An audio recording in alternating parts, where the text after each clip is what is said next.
3장 14절 라오디게아 교회 하겠습니다. 14절 라오디게아 교회의 사자에게 편지하라. 아멘이시오. 충성되고 참된 증인이시오. 하나님의 창조의 근본이신 이가 이르시되 내가 내 행위를 아노니 네가 타지도 아니하고 뜨겁지도 아니하도다. 내가 차든지 뜨겁든지 하기를 원한다. 내가 이같이 미지근하여 뜨겁지도 아니하고 차지도 아니하니 내 입에서 너를 토해버리자. 네가 말하기를 나는 부자라 부여하여 부족한 것이 없다 하나 내 곤고한 것과 가난한 것과 눈먼 것과 벌거벗은 것을 알지 못하는도다. 내가 너를 권하노니 내게서 불로 연단한 금을 사서 부유하게 하고 흰옷을 사서 입어 벌거벗은 수치로 보이지 않게 하고 안악을 사서 눈에 밝아 보게 하라. 물은 내가 사랑하는 자를 책망하여 징계하노니 그러므로 내가 열심을 내라 크게 하라. 볼지어다 내가 문 밖에 서서 두드리노니 누구든지 내 음성을 듣고 문을 열면 내가 그에게로 들어가 그와 더불어 먹고 그는 나와 더불어 먹으리라. 이기는 그에게는 내가 내 보좌에 함께 앉게 하여 주의를 내가 이기고 아버지 보좌에 함께 앉은 것까지 하게 하라. 이 있는 자로 성령이 교회들에게 하신 말씀을 드릴지어다. 아멘. 여기까지 보겠습니다. 라오디게아 교회 나타나신 주님의 모습 어떤 모습이에요? 충성되고 참된 증인. 그 먼저 앞에 이제 아멘이시오. 아멘이시고 충성되고 참된 증인이시다. 창조의 근본이시다. 그러니까 이게 아멘이시고 그다음에 충성되고 참된 증인이죠. 누구의 증인인 거예요? 예수님이 누구의 증인이에요? 예수님이 누구의 증인이라는 것은 참 생소한 개념이긴 한데 예수님 자체가 충성되고 참된 증인이라고 하는 거죠. 예수님은 누구를 알려줬습니까? 예수님은 누구를 증거하는 증인이에요? 하나님 나라를 증거하기도 했지만 먼저 요한복음 1장에 잠깐 읽고 넘어갈게요. 요한복음 1장 18절 말씀 보면 1장 18절에 본래 하나님을 본 사람이 없으되 아버지 품속에 있는 독생하신 하나님이 어떻게 했어요? 나타나셨느니라. 그러니까 예수님은 누구의 증인이냐면 하나님 아버지의 증인이에요. 그러니까 하나님이 어떤 분이시냐를 가장 온전하게 증거하시는 분은 예수님밖에 없다는 거죠. 그러니까 제가 늘 하는 말씀처럼 그러니까 하나님이 어떤 분이냐를 말할 때 예수님만이 우리 인간에게 나타나진 하나님이에요. 그러니까 예수님이 곧 하나님인 거죠. 그러니까 예수님 말고 다른 하나님을 생각하게 된다면 우리는 인간이 만들어내는 상상의 하나님이나 인간의 욕망이 추구하는 하나님이 될 수가 있는 거죠. 그 한 번 더 보면 요한복음 5장에 보면 요한복음 5장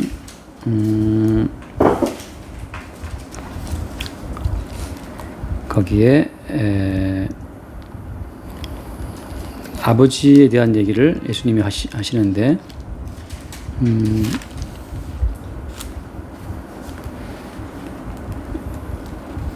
19절인가요? 정확히 안 보이네. 빨리빨리 안 보이네. 바뀌어요. 19절 말씀 보면 5장 19절 그러므로 예수께서 그들에게 이르시되 내가 진실로 너에게 이르노니 아들이 아버지께서 하시는 일을 보지 않고는 아무것도 스스로 할 수 없나니 아버지께서 행하시는 그것을 아들도 그같이 행하신다. 그 뒤에 보세요.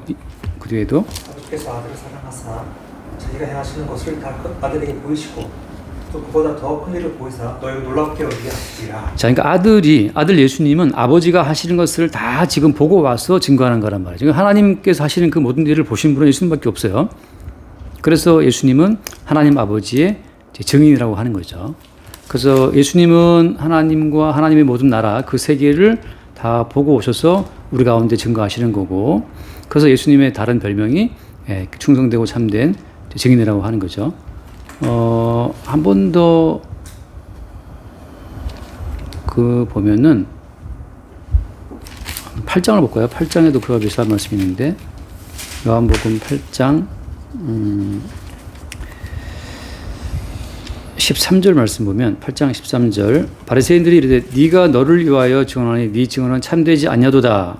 근데 참 그 다음 말씀이 정말 놀라운 말씀하셨는데 그 다음 한번 읽어볼게요. 14절 말씀. 예수께서 대답하여 이르시되 내가 나를 위하여 증언하여도 내 증언이 참되니 나는 내가 어디서 오며 어디로 가는 것을 알거니와 너희는 내가 어디서 오며 어디로 가는 것을 알지 못하느니라. 그러면서 그 다음에 이제 17절 예수님께서는 어디서 왔는지 왜 아버지가 보내서 온 거기 때문에 예수님은 증인으로서 자기를 보내서 증언케 하시는 그분의 주체를 알기 때문에 지금 하고 계신 거예요.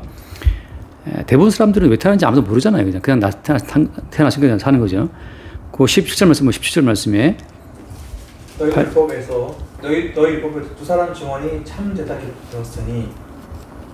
네, 그 다음에도 내가 나를 위하여 증언하는 자가 되고 나를 보내신 아버지도 나를 위하여 증언하시니라. 네, 그러니까 지금 이 증언에 대한 문제가 막 섞이고 있는데 예수님 본인이 자기를 위해 증언한다. 그 다음에 아버지도 어때요? 나를 위해 증언한다라고 해서 예수님은 하나님 아버지와 그분이 하시는 모든 일을 다 본 충성되고 참된 증인이시란 말이죠. 그러니까 하나님의 모든 세계는 누구를 통해서만 증거된 거예요? 예수를 통해서만. 그러니까 예수님을 통해서 나타나지 않은 그 모든 증거들은 사실 인간들이 만들어낸 하나의 허상의 하나님이 되는 거죠. 헛된 신관의 하나님에 대한 관점이 되는 거예요. 근데 아까 봤던 말씀 계시록 3장 다시 한번 보면 거기 처음에 아멘이시오 하죠. 아멘이시오. 아멘이시오 이렇게 말하는 것은 어떤 뜻이에요? 이거 이제 바꿔 말하면 예수님만이 하나님 아버지의 충성되고 참된 증인이신데 근데 단순히 하나님께서 예수님에게 이러이러한 일을 봤다라고 증언은 맡긴 것이 아니고 하나님 아버지 행하시는 그 모든 일에 대해서 예수님이 어떻게 했어요? 예수님이 예하고 아멘하고 다 행하신 거란 말이죠. 여기서 말하는 이 아멘이라고 하는 이 말은 그러니까 하나님께서 계시의 세계에서 말씀하신 그 모든 말씀에 대해서 예수님이 아멘하고 다 그죠? 그 하나님 아버지 행하시는 명하신 그 모든 일에 대해서 성취했다는 것을 포함하고 있는 거예요. 이 부분을 바울은 뭐라고 표현해요? 잠깐 얼른 후딱 보고 고린도후서 1장에서는 20절 말씀 1장 20절 하나님의 약속은 얼마든지 그리스도 안에서 예가 되니 그런즉 그로 말미암아 우리가 아멘하여 하나님께 영광을 돌린다 하잖아요. 그러니까 여기서 지금 하나님의 모든 약속이 그리스도 안에서 예가 된 거죠. 다시 말해서 하나님 아버지의 모든 약속을 예수님이 아멘함으로 말미암아 받았다고 하는 거예요. 그러니까 하나님과 예수님 두 분 사이의 모든 언약에 대해서 예수님이 예하시고 다 성취했단 말이죠. 또 우리는 어때요? 우리는 그 두 분 사이의 언약의 내용과 그 다음에 언약을 이루신 예수님께 우리가 아멘함으로써 왜냐하면 하나님의 모든 언약이 그리스도로 이루어진 것에 대해서 우리가 믿는다는 고백이 아멘이잖아요. 그걸 통해서 이제 영광이 된다고 하는 거죠. 그러니까 여기서 우리의 역할은 우리 역할은 두 분께서 이루시는 그 언약적 증거, 언약적 성취에 대해서 우리는 다만 뭐 하는 거? 우리는 다만 아멘하고 그냥 찬송하는 거죠. 그러니까 주시는 대로 우리는 누리는 거예요. 그냥 감사함으로. 그러니까 우리 자체는 다 주님께 두 분 사이의 언약의 열매란 말이죠. 우리는 지금. 그러니까 두 분 사이의 언약의 결실로서 존재하고 있는 거지. 우리가 뭘 했기 때문에 하나님의 어떤 그 언약 자체에 개입할 수도 없고 바꿀 수도 없어요. 우리는 다만 언약의 열매로 나오진 하나의 파생 상품처럼 된 존재이기 때문에. 그래서 여기서 나오는 그 라오디게 교회에 대한 그 주의 모습이라고 하는 것은 아멘이시다. 그 다음에 증인이다. 증인. 하나님과 하나님의 모든 세계, 언약에 대한 모든 세계의 증인이시고 또 성취자라고 하는 것이 예수님이라고 하는 거죠. 동시에 끝에 또 뭐라고 붙어 있어요? 아멘이시고 그다음에 증인이시고 또 하나 뭐예요? 창조의 근본. 창조의 근본이라고 하는 것은 어떤 의미가 들어있는 겁니까? 하나님이 창조하신 모든 창조의 목적, 창조의 어떤 의미, 그죠? 지금 또 창조가 돌아가고 있는 모든 창조 세계의 근본 자체가 예수라고 하는 거죠. 그래서 이걸 바울은 뭐라고 요약했어요? 사도 바울은 알다시피 잠깐 한번 읽고 넘어갈게요. 골로새서 1장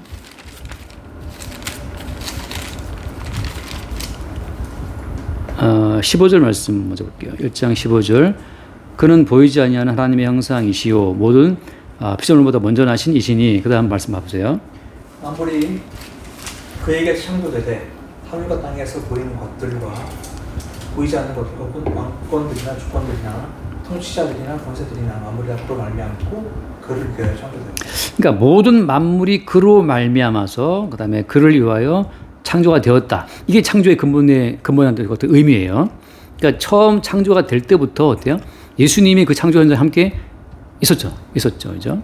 예전에 우리 그 아파트 같은 거 볼 때 요즘에 아파트만 좋아진 것 중에 하나가 아파트를 설계할 때 가정주부들을 그 설계에 참여시켰다 하더라고. 그때부터 이제 주부들이 살림해보니까 이게 필요하다는 것 같은 그 어떤 조언을 받아갖고 설계했다 그래요. 아파트 그 주방 쪽 설계를. 그때부터 이제 아파트 주방 문화가 올라갔다 그러는데 그런 것처럼 예수님은 창조의 현장에서 처음부터 그로 말미암고 이 말씀 그대로 예수님이 창조 현장에서 하나님 아버지와 함께 창조를 진행을 하신 거예요. 왜? 뭐 때문에요? 예수님을 위한 창조기 때문에 그런 거죠. 그래서 그로 말미암고 그를 위하여 그러니까 주님을 위해서 창조가 된 거기 때문에 처음부터 예수님이 창조 현장 가운데 참여가 돼야 마땅한 거고 그 나온 말씀이 어떤 겁니까? 그로 말미암고 그러니까 모든 만물이라고 하는 것은 예수 그리스도를 위하여 창조가 되었고 그래서 예수님이 처음부터 창조 현장에 개입되어 있었고 모든 만물은 예수를 위해서 움직인다고 하는 거죠. 그러니까 라오디게아에 나타나신 예수님의 모습 자체는 이미 상당히 많은 부분을 지금 담고 있는 거예요. 자, 이런 상황 가운데에서 이제 그 15절 말씀 볼게요. 15절 말씀 돌아와서 이 행위를 하노니 네가 찾지도 아니하고 뜨겁지도 아니하다. 네가 차든지 뜨겁든지 해결을 원한다. 네, 여기서 이 행위를 안다라고 말할 때 이게 무슨 행위를 말하는 걸까요? 근데 어때 그 행위가 너의 행위를 보니까 네 행위는 차갑지도 않고 뜨겁지도 않아. 그죠? 지금 그 라오디게아 교회의 행위 외에 어떤 그 근본 동기에 문제가 있는 거란 말이죠. 무슨 문제가 있는 거예요? 왜 라오디게아 교회는 차지도 않고 뜨겁지도 않고 이렇게 미지근하게 이제 여기서 나온 그 말이 이제 그 흔히 말하는 라오디게아 교회는 엄청난 부자 도시였어요. 그래서 AD 60년인가 이 도시가 거의 지진으로 거의 폐허가 되는데 지진 폐허가 되는데 불구하고 로마 제국에서 그 보내주는 그 지원금을 다 거부했어요. 워낙에 돈이 많은 도시였기 때문에 자체로 다 해결했단 말이죠. 그래서 이 도시에는 없는 게 없어요. 하나 빼고. 하나 뭐가 없냐면 이 도시에는 물이 없어요. 물이 없어가지고 이제 그 차가운 물은 골로새에서 관으로 받아오고 뜨거운 물은 그 히에라폴리라고 그러는데 거기에 있어요. 아까 말한 파묵갈레가 그 온천이. 히에라폴리가 정말 그 굉장히 온천수가 좋은 데거든요. 그러니까 뜨거운 생활용수는 히에라폴리에서 받아오고 차가운 물은 골로새에서 받아오고 그래서 이제 마시는 음료수는 여기 골로새 찬물로 마시고 생활용수는 여기 히에라폴리에서 오고 있는 온천을 썼단 말이죠. 히에라폴리에 갔을 때 그 파묵갈레 갔는데 파묵갈레 온천이 좋긴 좋더라고요. 거기 너무 좋아가지고 제가 밤 11시까지 놀았는데 그 온천 하면서.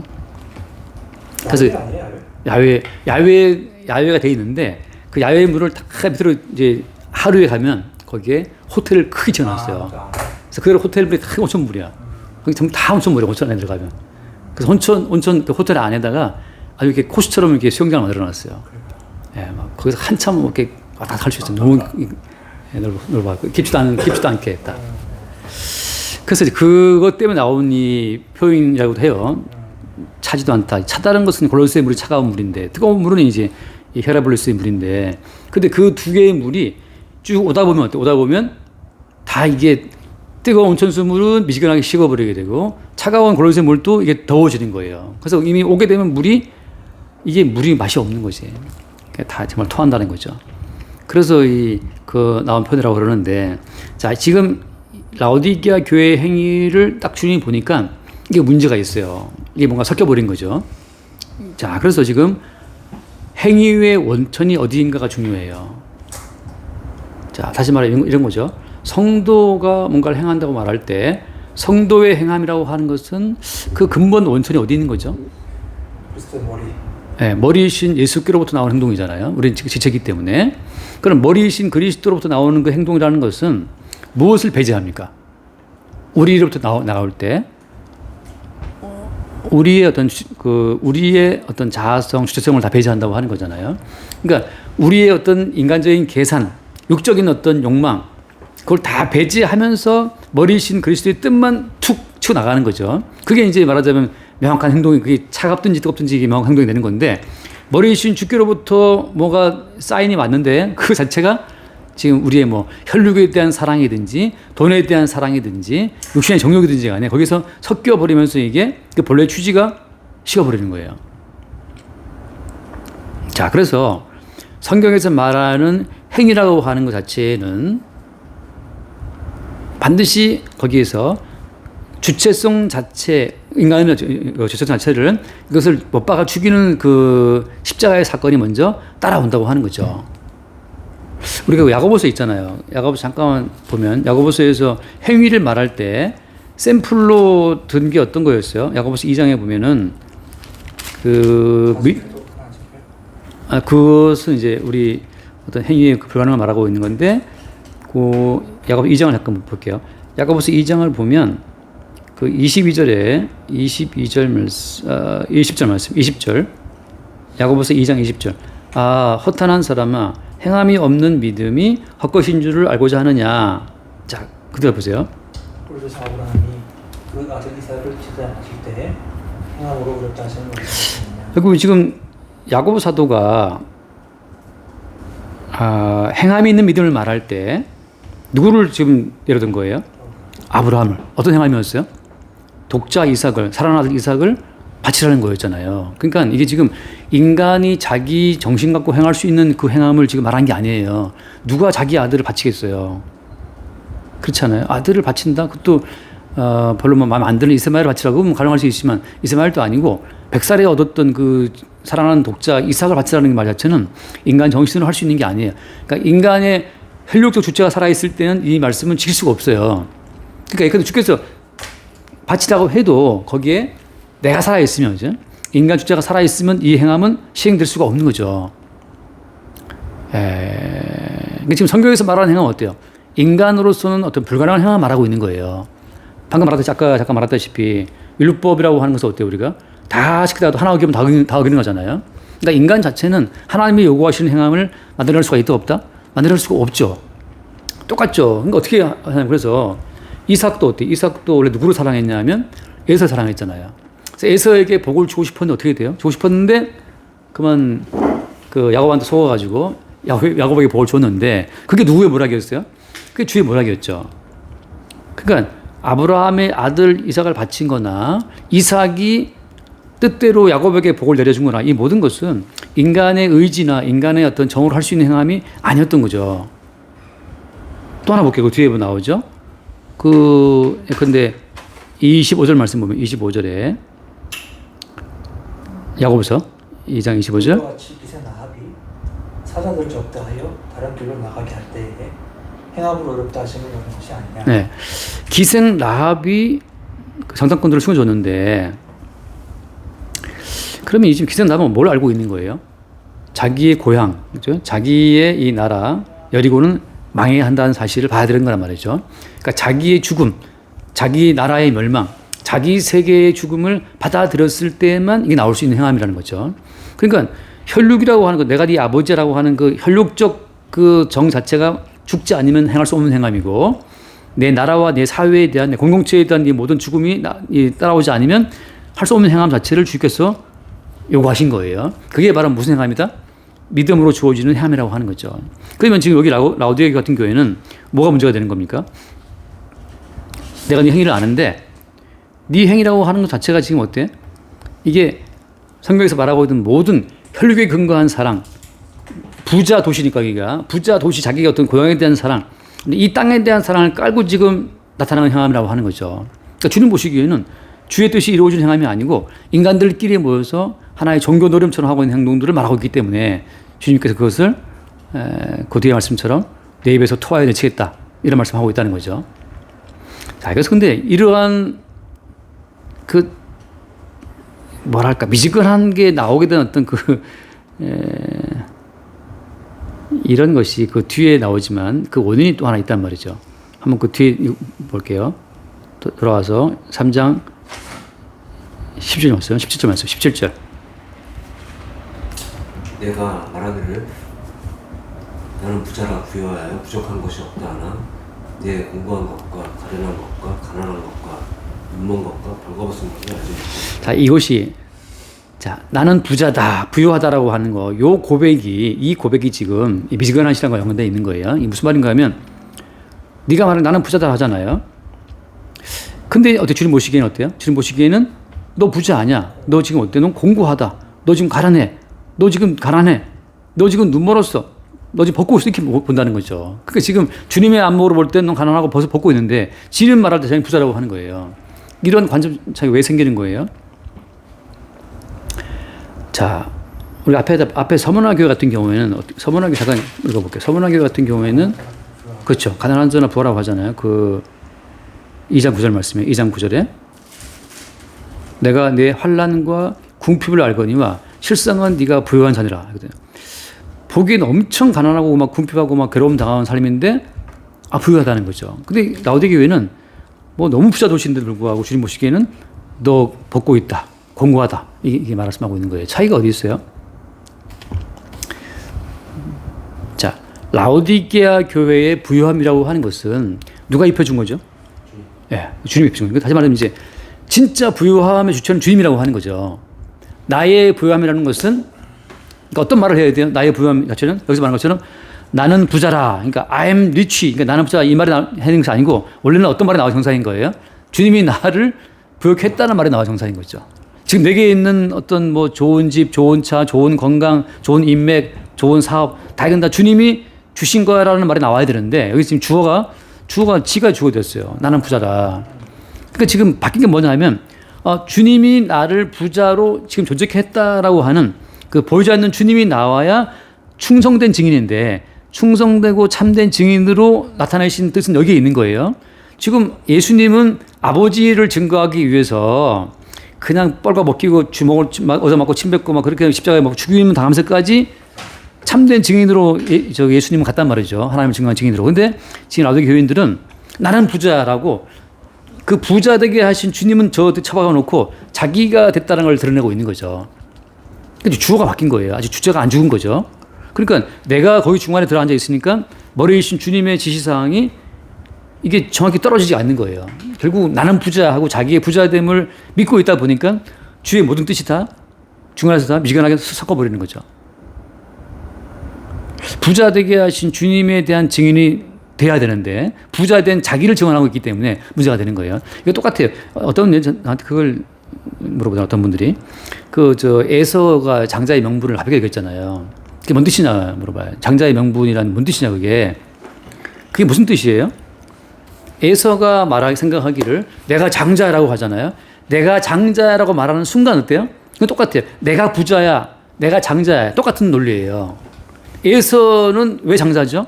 주님이 장자시거든요. 그러니까 장자이신 주님을 증거하기 위해서 에서에게 장자가 되게 하신 거예요. 이게 장자의 명분이에요. 다시 맏아들이신 예수를 증거하기 위해서 모형적으로 에서에게 장자의 지위를 준 거란 말이죠.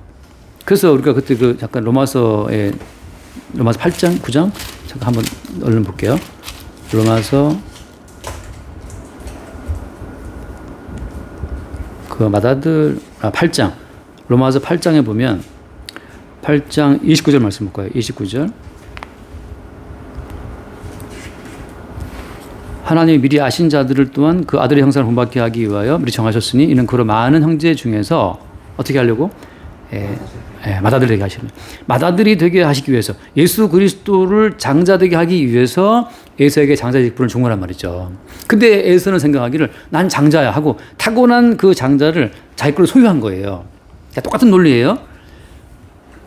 이 모든 창조의 주인은 누가 주인이에요? 창조의 주인은?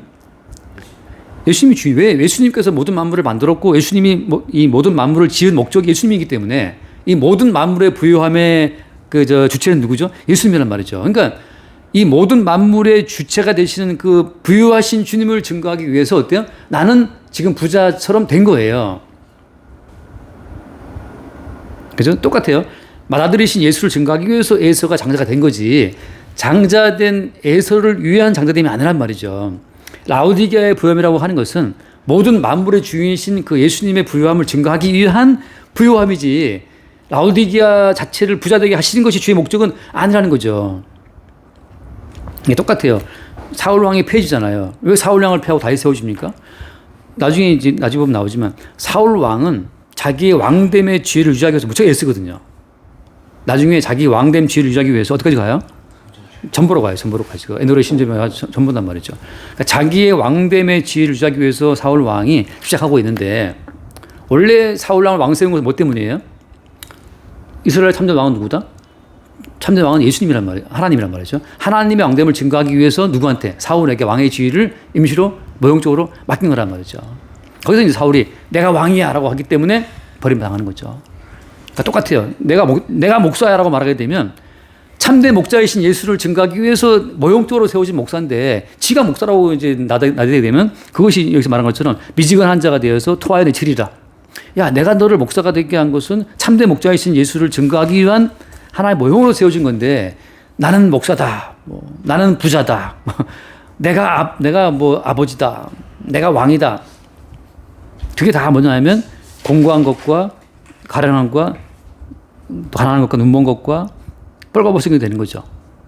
그래서 라오디게아 교회의 이 고백이 지금 네가 말하기를 나는 부자다. 이때부터 이미 그들은 어때요? 자기가 주체가 되어서 예수님 자리를 다 끄차고 앉아 있는 거예요. 결국은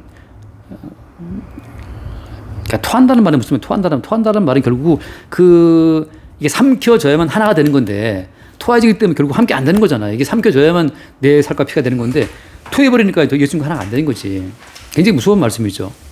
그래서 그 뒤에 이제 그러면 뭐 어떻게 되냐. 그 뒤에 말씀 봅시다. 이제 해결책이 뭐냐. 해결책이 그 뒤에 18절 말씀. 18절. 내게서 불러낸다는 금을 사서 부여하게 하고 흰옷을 사서 입어 벌거벗은 수치를 보이지 않게 하고 안약을 사서 눈에 발라 보게 하고. 여기 보면 지금 첫 번째 뭘 사라 했어요? 불러낸다는 금을 사라. 그 다음에 흰 옷을 사라. 그 다음에 안양을 사라. 다 사라고 돼 있잖아요. 사라고. 이 솔직히 말하면 이제 아니 우리한테 살만한 뭐가 있나?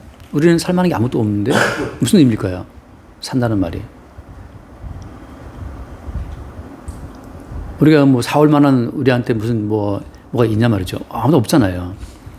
자, 하나님 앞에서 오직 드려지는 유일한 어떤 값어치 있는 건 뭐밖에 없어요?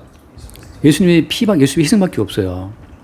그래서 아벨도 어떻게 아벨도 나갈 때 어린 양의 서석기와 기름 나갔잖아요. 그러니까 어린 양의 십자가 희생밖에 할 게 없는데 사실 말이요 사라고 하는 이 모든 말은 다 어디로 가야 되는 말이에요? 예, 십자가에 죽임 당하신 예수의 자리로 가는 그것만이 다 사는 거예요. 거기에 다 있어요. 예수님의 살과 피의 자리에 가야만 다 얻을 수 있는 것들이란 말이죠. 그래서 예컨대 금 같은 경우에 여기 불런다는 금이라는 말을 쓸 때 우리가 뭐를 한번 그거 볼까요? 욥기에서 보면 나오죠. 욥기 23장 욥기 23장 10절인가? 거기 욥기서의 욥이 네, 욥기 23장 10절 봅시다. 그러니까 욥이 왜 고난 당하지를 모르잖아요, 그죠? 몰랐어요. 한번 볼까요? 10절. 그러나 내가 가는 길을 그가 아시나니 그가 나를 단련하신 후에는 내가 숭늉같이 되어나오리라. 네. 그가 나를 단련하신 후에 내가 가는 길을 그가 아신다. 자, 왜 내 인생에 그 고난이 닥쳐왔지? 그러니까 우리가 가는 그 길을 그가 아시는데 지금 어때? 주님께서 원하시는 길을 우리를 지금 데리고 간다는 사실을 말하고 있는 거잖아요. 그래서 그 길로 가면 어떻게 돼요? 단련되어서 뭐 된다? 결국 모든 그 불순물이 다 빠져나간 자리. 그 불순물이라는 것이 아까 말한 것처럼 나는 부자라고 하는 그 어떤 자기 주체성 자체를 녹여버리는 건데 나의 그 주체된 나가 십자가에서 죽었다는 사실을 확인받는 그것이 금이란 말이죠. 그러니까 내가 끼어 있으면 숙명이 아닌 건데 나는 죽고 누구만 살아야 돼요? 그리스도만 살아야 돼. 이걸 바울은 어떻게 표현했어요? 난 날마다 죽노라. 내가 그래서 이게 못 받겠다 이제. 내가 사시는 분은 그리스도라고 하잖아요. 그러니까 나의 삶이 아니고 내 속에 사시는 그리스도의 삶이 나타날 때 그걸 주님께서 말씀하시기를 금이라고 봐요. 금이라고. 그래서 한 번 더 요한계시록 그 21장인가 거기 봅시다. 요한계시록 21장을 보면은 요한계시록 21장 그 21절 봐요. 21절에 21장 이 길이네. 그 12문은 12진주니 각 문마다 한 개의 진주로 되어 있고 성의 길은 맑은 유리 같은 정금이더라. 자, 성의 문은 진주문이고 길은 왜 길은? 길은 정금이에요. 근데 진주와 정금 다 특징이 뭐예요? 얼마나 진주가 큰지 성의 문이 그냥 통짜로 진주 하나야. 그냥 통짜로 그냥 각 문마다 한 개의 진주, 그냥 한 개의 진주가 하는 문인데 진주하고 정금 다 특징이 뭐예요? 다 지독한 고난을 통해서 모든 불순물이 제거되고 오직 어떤 고난의 열매가 나온 곳이 이제 진주고 정금이란 말이죠. 주님께서 지금 예루살렘 성으로 들어갈 수 있는 그 길로 우리를 인도하고 있는 거죠. 그러니까 그러니까 정춘하라고 하는 인간의 그 어떤 자아성이 남아 있으면 이 정금의 길을 통과할 수가 없는 거예요. 이 정금의 길은 그러니까 우리의 의리됨은 다 사라지고 나서 내 속에 사실은 그리스도로만 나타날 때만 통과할 수 있는 길이라는 거죠. 똑같아요, 진지도. 그러니까 계속해서 이제 우리의 의리됨 자체를 제거하는 십자가의 여정이 십자가의 사건이 따라오는 거죠. 십자가의 사건이. 그 십자가의 사건이 이제 아까 말씀하신 것처럼 난 날마다 죽노라는 것을 우리를 죽이는 사건이죠. 그러니까 이게 죽는 게 쉽습니까? 이게 죽는 게 얼마나 괴로워요. 뼈를 녹여내고 애간장을 태우면서 녹는다. 이게 녹는단 말이죠. 한번 사업이 안 돼보고 돈에 쫄려보고 사람과의 갈등에 빠져보세요. 사람과의 갈등도 무지 고통스러운 거라고 이게.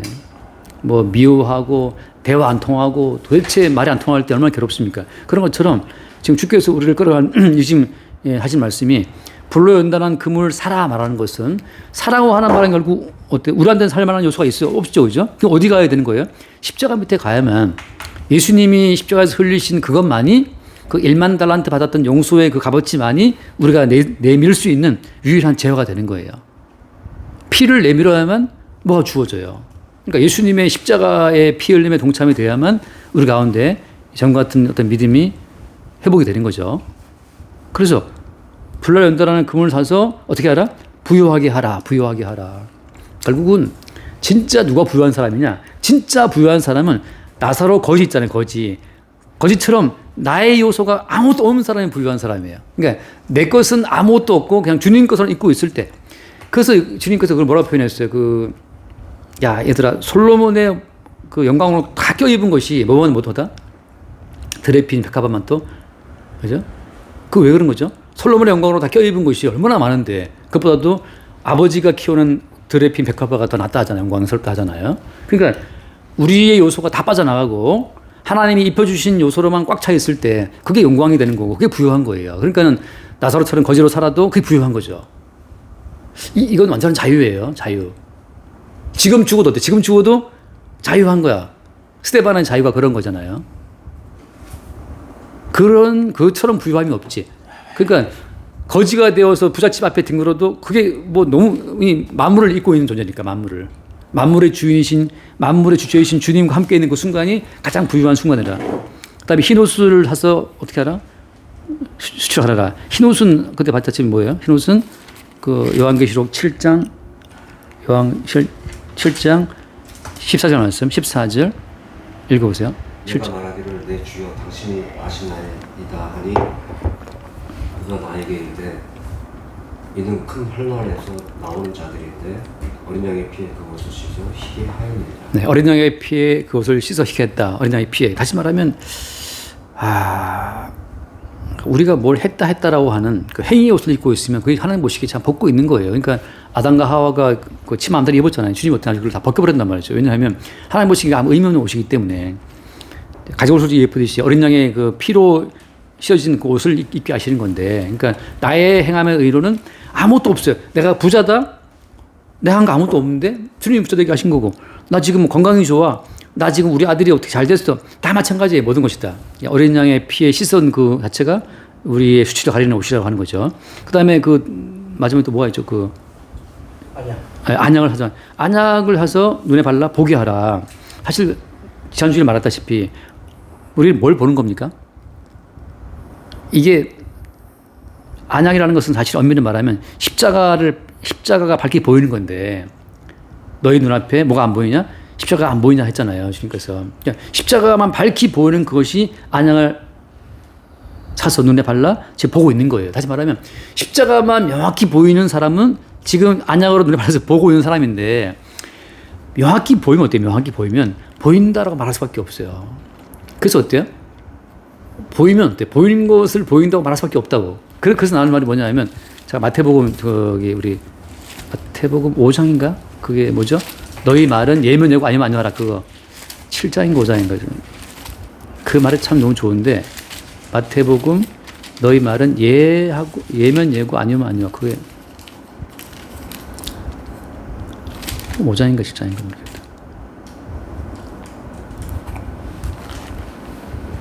아, 5장이다. 5장 37절 말씀. 5장 37절 한번 볼까요? 오직 너희 말은 옳다 아니라 하라. 이에서 지나는 것은 악으로부터 나느니라. 네. 그러니까 성도가 안약을 사서 발라서 밝게 보면 십자가밖에 안 보이는데 십자가에 죽임 당하신 예수 그리스도 그분이 십자가를 통해서 언약을 이루었잖아요. 그죠? 성취했단 말이죠.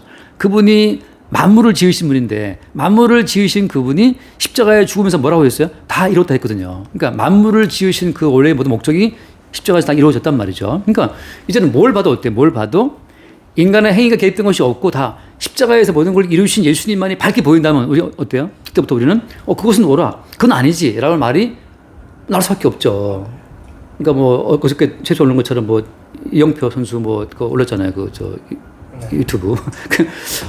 저 왜 인간의 행위를 그렇게 강조하지? 아닌 건 아닌 거고 김은 기인 거죠. 그러니까 그건 오라. 그건 아니냐가 명확히 보이는 거죠. 언제 보이는 거예요? 안악이 들어와서 십자가에 못 박히신 예수님만 명확히 보일 때. 그러니까 인간의 모든 행위는 코에 호흡 걷어가면 학동이 될 존재들인데 무슨 연습을 뭐라 까먹었다. 아무튼 연습을. 노력이 재미가 없었죠. 네. 노력이든 뭐든 간에 주님이 사지를 줘야 노력하지. 저쪽 금방이 오고 뭐 관절을 먹으면 노력도 소용이 없어요. 노력이 아무 의미 없다니까. 나도 고등학교 때 주문진 축구부가 되게 유명했거든. 강릉 상고 농구 주문진 유명한데 주문진 그 축구부 에이스 애가 있었어요. 고등부 때 축구를 너무 잘하는 거야. 수련회 막 날아다녔어. 다 우리 놀랬는데 부상을 당해가지고 그만 중도에 탈락된 거예요. 근데 교회 와서 그냥 교회 수련회 가서 하는 거 뭐 날아다니지. 부상 입었지만. 근데 못 가는 거지. 그러니까 노력을 재능이 이긴다 저거 해도 부상 당하면 끝이에요. 그 건강을 주신 분이 누군데, 노력할 수 있도록 하신 분이 누군데. 그러니까 십자가에서 다 이루신 만물의 주체이신 주님을 놓쳐버리는 순간 우리는 인간에게 주목하는 거죠. 인간에게. 그런 거 어때? 그건 아니지. 그러니까 안약을 눈에 발라서 보게 되는 사람 눈에는 만물을 지으신 분이 십자가에서 다 이루었다고 말했잖아요. 그죠? 그걸 가지고 모든 만물을 이제 측량하고 보는 거죠. 그러니까 모든 만물을 보는 기준점은 거기 있어요. 야, 처음부터 만물을 설계하시고 만물을 지으시고 다 거기 다 감독하고 개입하셨던 그분이 십자가에 다 이뤘다고 말씀했다. 거기에 더 이상 인간의 행위가 개입될 것이 없어. 십자가에 죽임당하신 그분의 성취의 어떤 의의를 증거하기 위해서 너에게는 축구의 재능을, 너에게는 노래 부르는 소양인가 노래 잘 부르잖아. 노래 부르는 재능을, 너한테는 돈 버는 재능을, 나한테는 돈 까먹는 재능을 하는 것마다 다 까먹고 그냥 결국은 나한단 말이에요. 그러면서 있어요. 그것도 아멘이고. 그러니까 모든 것이 다 예수를 증거하기 위한 주님의 만물을 지으시는 그분의 하나의 경륜이에요, 경륜. 그러니까 지금 이 라도기과의 이 미지근한 태도라고 하는 것은 지금 십자가에 죽임당하신 예수의 그것이 밝히 보이지 않는 눈에 뭐가 자꾸 끼어 있는 거죠. 그러니까 주님 그걸 지금 제거하라고 말씀하고 있는 거예요. 그래서 시간 그 뒤에 이제 봅시다. 20절 말씀, 20절. 그 뒤에 19절. 물주하다 내가 문 밖에 서서 두드리는 이거 맞나요? 네, 읽읍시다. 네. 누구든지 내 음성을 듣고 문을 열면 내가 그에게로 들어가 그와 더불어 먹고 그는 나와 더불어 먹고. 네.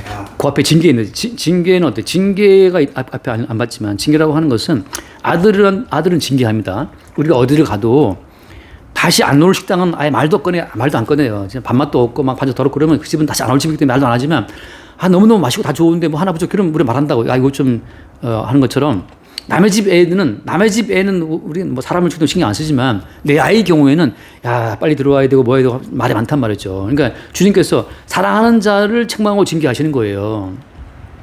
사랑하는 자이기 때문에 더 그냥 애간장을 태워서 십자가만 바라보도록 우리 주체성을 녹이고 주만 바라보도록 하시는 거지 버림받은 자들한테는 주님이 관심도 않습니다. 그러니까 성도에게 어떤 고난과 슬픔과 아픔이 있다는 것은 자꾸 어디로 부르는 초청장이에요?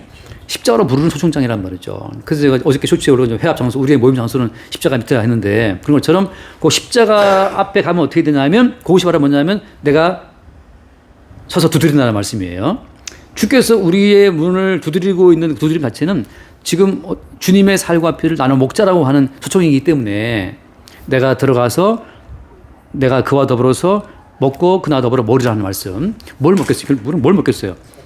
주님의 살과 피를 받아 먹으라, 받아 마셔라. 주의 살과 피를 먹고 마는 그 최초의 그 언약의 장소, 새 언약 장소로 우리를 주께서 부르시는 거란 말이죠. 그러니까 미지근해진 라오디게아 교회는 나는 부자야, 나는 뭐 관대하다, 나는 이미 잘 됐다라고 말할 때 그 자기 성취에 빠져 있을 때 주님께서는 다시 그들의 문을 두드려서 어디로? 애초에 피로 세우신 세상 사리로 그들을 부르시는 거죠. 함께 먹고 마시리라. 사실 이것이 성도가 늘 돌아가서 함께 참여해야 될 어떤 교통의 자리는 여기인 거죠. 우리가 말씀을 나누는 이유는 뭐 때문에 지식에 대한 건 아니고 항상 우리가 말씀 나눌 때마다 예수 그리스도의 살과 피를 나누기 위해서 모이는 거란 말이죠. 그래서 다시금 우리의 어떤 전주의 근원 자체가 우리에게 있지 않고 십자가에 주님께 있다는 사실을 우리가 확인하는 과정이란 말이에요. 그럴 때 뭐냐 결과가 21절 말씀 21절에 내가 내 보좌에 앉게 하여 주기를 내가 이기고 아버지 보좌에 앉게 앉은 것과 같이 하리라. 자, 이기는 거에 내가 보좌에 앉게 한다. 자, 보좌에 앉다는 건 무슨 의미예요? 보좌에 앉아 있는 왕의 보좌인데 이게 왕의 보좌에 앉아 있기 때문에 어때요? 왕의 보좌에 앉아 있으면 명확히 보입니다. 왕의 보좌에 앉아 있으면 명확히 보여요. 우리가 그 학교 갈 때 왜 선생님들이 그 교탁 위에 딱 서 있으면 애를 쫙 보인단 말이죠. 그런 것처럼 말이죠. 보좌에 앉아 있으면 모든 만물이 양의 민족, 염소의 민족이 쫙쫙 갈라지듯이 예면 예고 아니면 아니오고 옳은 것은 옳다 아니면 아니다. 그러니까 안디바가 왜 안디바겠어요? 보이니까 그건 아니야. 미가야가 왜 미가야입니까? 여호와의 회의에 참여해 보니까 여호와의 회의에 참여해서 그 보좌 앞에 일하는 토론을 내가 봤는데 거짓말하는 영이 되어서 400만들이 들어가겠다는 걸 내가 봤단 말이죠. 그러니까 봤기 때문에 미가야 선지자는 명확한 거예요. 그것이 보좌예요. 근데 어때요? 보좌에 앉아서 왕들을 한다 하더라도 이 땅에서 막 그 대단한 게 아니라는 걸 알고 있죠, 그죠? 왕으로 오신 예수를 잡아 죽인 땅이기 때문에 미가야는 또 감옥에 버렸단 말이죠. 그렇지만 어때? 감옥에 들어가도 꿀리지가 않아. 왜? 명확한 거니까. 예수님께서 빌라도한테 섰을 때 빌라도가 야 내가 너 넣을 수 있다. 그럴 때 예수님께서 참 웃기고 앉아 있다. 라고 그게 아는 것처럼 그러니까 이 보좌라고 하는 것 자체는 이 땅에 보좌가 나타날 때에는 무슨 초라해 보인다 하더라도 너무 명확하기 때문에 그 담대함과 그 명확함 자체를 꺾을 수가 없는 거죠. 그래서 한번 더 거기 마태복음으로 볼까요? 마태복음 19장 말씀. 마태복음 19장에 보면은 그 청년 부자 얘기를 하신 끝에 하신 말씀인데, 네, 그거 말씀 그 하고 나서 마태복음 19장 그 말씀을 하시면서 28절 말씀. 내가 진실로 너희에게 이르노니 세상이 두렵게 되어 인자가 자기 영광을 입지 않을 때에 나를 따르는 너희도 12보좌에 앉아 이스라엘 주수파를 심판하리라. 자, 지금 사람들은 이 땅의 부유함에 취해서 청년부자처럼 청년 부자가 왜 돌아갔어요? 돈이 많았기 때문에, 그죠? 돌아갔던 이유는 재물이 많음으로 갔단 말이죠. 부자가 돌아갔단 말이죠. 똑같아요. 라우디게도 지금 나는 부자라고 하는 그 자기 부여에 빠져 있는데 주님 말씀하시기를 세상에 새롭게 되어 인자가 앉을 때, 영광에 앉을 때 그때 함께 앉는단 말이죠. 하지 말아서 이미 성령으로 다시 오신 예수님이 그 속에 거하는 자들은 이미 주의 부자에 함께 앉은 자이기 때문에 명확히 보이는 거예요. 그 청년 부자가 재물이 많음으로 간다는 걸 보는과 동시에 얼마나 많은 사람들이 자기의 재물을 믿고 있는지 보이는 거죠. 근데 어때요? 이건희 회장 들어가면 주님께서 들어가면 아무것도 아닌 거고 스티브 잡스 아무것도 아닌 거란 말이지. 그 헛됨을 아는 거죠. 그러니까 왕좌에 앉아가지고 야 그것은 헛된 너의 그 많은 재물이 너를 구원할 수 있느냐, 너의 그 많은 돈이 너를 구원할 수 있느냐 아니라는 사실을 지금 엔비디아가 또 시청 1위 올라갔다 그러는데 엔비디아 주식 들고 앉아 있으면 그거 자체가 영생이냐 아닌 것을 어떻게 아닌 거를 알고 있단 말이죠. 누구는 주에 보좌 앉은 자들은. 그러니까 그 어떤 뭐 엔비디아 주석기 환상에 빠질 아무 이유가 없는 거지. 그 올라갔다 하더라도 오늘 밤 주님께서 하나 쳐버리면 밥도 못 먹어요. 또 어떤 사람은 콧줄로 껴서 또 집어야 된다고 또 수십억 달러가 있으면 뭐하냐고. 지금 콧줄로 이 코에다가 음식 들이부어야 되는 처지고 기도 뚫어갖고 숨 쉬어야 되는 처지가 되면 아무 소용이 없어요. 돌아가서 마칩시다. 40분 넘었다. 그래서 귀인 자는 뭐라고요? 성령이 교회들에게 하신 말씀, 결국은 이걸 라우디게아 하신 말씀이 아니라 전체 교회한테 하신 말씀이에요. 지금 사람들이 라우디게아 같은 경우에 어떤 뭐 칭찬 없다고 그러는데 칭찬이 지금 문제가 아니에요. 내가 사랑하는 자를 책망한다, 징계한다 하잖아요. 그러니까 라우디게아도 사랑받고 있는 교회예요. 사랑받고 있으니까 얼마나 이 야멸차게 지금 때려버립니까? 너 이렇게 미지근하다, 내가 토해낼 거야 하고 네가 부자냐? 넌 지금 벗고 있잖아 하고 막 쳐버리는 이유가 사랑하기 때문에 치는 거지. 그러니까 어떤 분들은 여기 뭐 라우디게아 칭찬 없다고 막 라우디게아 라우디게아 깎는 만한 교회 아닙니다. 다 사랑의 흔적이 있고 다 주님과의 어떤 그동안의 솜씨가 있는 교회란 말이죠. 중요한 것은 예수님 베드로한테 사람 물러가라 했던 것처럼 매 순간 책망과 징계가 날아옴으로써 우리는 다시 돌아가서 안약을 사서 눈에 밝게 보는 자리에 돌아가는 거지. 항상 우리는 떨어져 나가요. 또 빠져나와요. 순간적으로. 또 주님이 또 치고 또 돌아오게 되고 이 반복인 거죠. 여기까지 하겠습니다. 주님 감사합니다. 주님께서 베드로의 육의 모습이 드러날 때 사탄아 내 뒤로 물러가라고 말씀하신 그 말씀이 명확히 들리는 시간입니다. 주님, 그리스도의 복음 가운데 거하는 자들이 세상 한가운데서 육을 드러내며 나에 집중하는 그 순간 주님께서는 주의 백성들에게는 반드시 십자가로 그들을 이끌어 참된 복음이 무엇인지 날마다 증거하십니다. 그 증거의 말씀과 참된 복음을 듣는 것이 참된 복음을 주님 이 라우디게 교회를 통해 더욱더 알게 됩니다. 아멘. 더군다나 주님께서는 주의 사랑하는 백성들이 반드시 세상 한가운데서 헤매일 때마다 징계의 손을 들어 이렇게 말씀한 가운데로 십자가 한가운데로 끌어당기시는 그 은총을 덧입는 것 밖에는 소망이 없음을 더욱더 깨닫게 하시니 아멘. 참으로 감사합니다. 날마다 기도할 것은 저희가 육의 몸이 활동할지라도 저희의 본질이 되시는 머리 되시는 그리스도의 그 말씀과 그 은총을 날마다 바라보고 기억할 수 있는 그 은혜를 더하여 주시옵소서. 아멘. 예수님 이름으로 기도합니다. 아멘. 주님 감사합니다. 세상 만물의 근원 되시고 주인 되신 부여하신 주님께서 십자가 앞에서 모든 것을 다 이루시고 이제는 다 완성한노라고 말씀하신 것처럼 아멘. 우리는 이 땅에 살면서 그리스도의 머리 된 주체로서 우리는 이생의 죄악과 안목의 죄악과 이생의 자랑에 늘상 함몰되어 살고 있습니다. 그럴 때마다 십자가로서 불순물은 모두 연단되어서 순금으로 만들어 주시고 늘상 그런 것들을 따라가는 욕망 앞에 좌절되는 우리를 십자가 앞으로 이끄는 우리 주님을 늘상 바라보게 됩니다. 아멘. 살면서 늘상같이 세상 현실에 좌절하고 욕망에 사로잡혀 사는 그러한 모습들을 항상 우리는 두려움에 떨면서 지내고 있습니다. 이러한 모든 것들이 십자가로서 밝히 명쾌하게 우리를 단련시켜서 금의 상태로 보여주시는 그리고 십자가로 이끄시는 그 믿음 앞에서 오늘도 주님만을 향해 아멘하며 찬송하며 그리스도 예수님의 이름으로 기도드렸습니다.